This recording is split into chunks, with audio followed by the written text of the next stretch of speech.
Do you know why people were people pleasers? Because they were taught to be that way. That victim, that victimized people pleaser was taught to be a doormat, to be, I'm not good enough, so. But, like, they have to love themselves, right? But then you got the really, really sick people pleasers, okay? They're called insane abusers.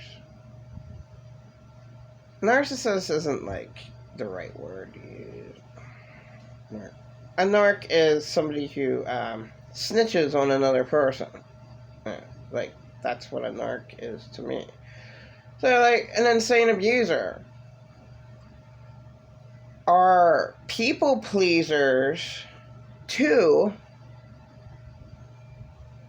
who they choose to be a victim to. And that's the whole truth.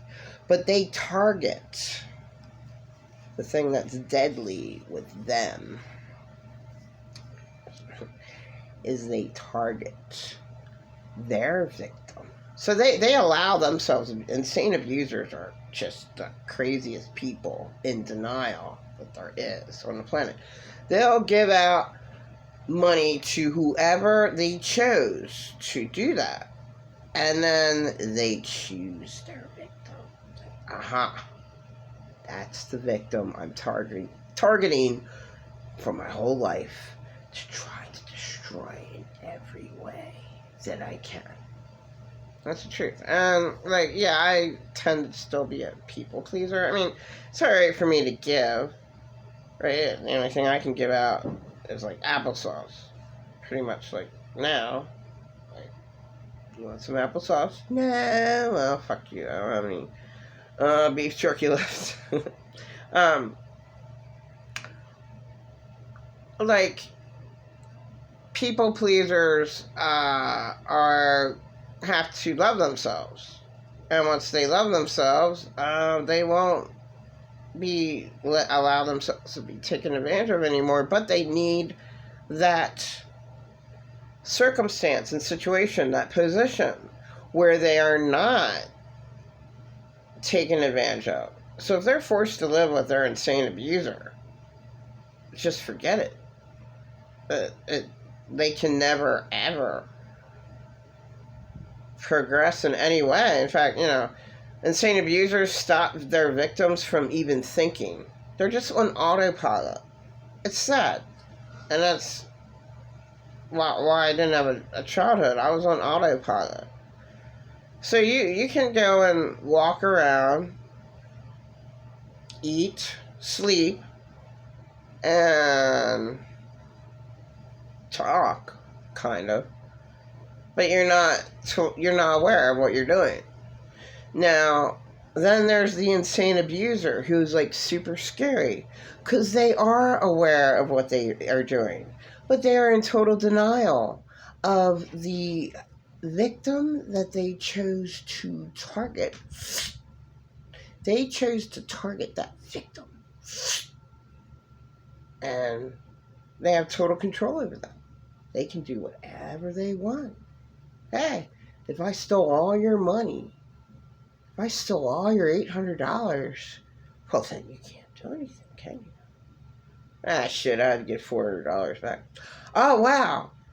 I have the capability of stealing food stamps and the $400 and all the clothing so that I still have the control. Unfortunately, that's what happened to me in 2020. Well, before 2020, very end of 2019. Very, very bad circumstances I went through. Extremely traumatizing and severely traumatizing, extremely bad circumstances. And, like, there's nowhere for victims to go. It shouldn't be that hard, like, to go and say, hey, man, where's there a shelter at? Where can I sleep on my fucking suitcase? And there isn't. Like, well, we're all filled up. Oh, well, we don't have any shelters in this city. And this is America. Colorado did not have any shelters for children and mothers.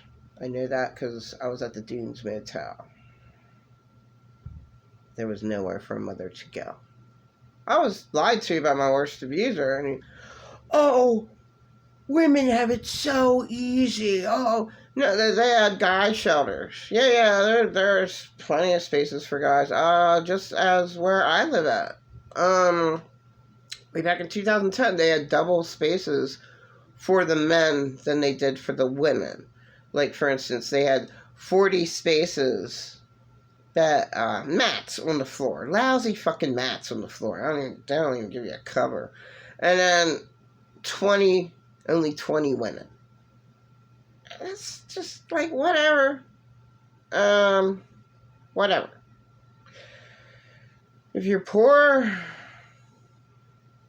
your life sucks. That's just the way it is. It shouldn't be that way.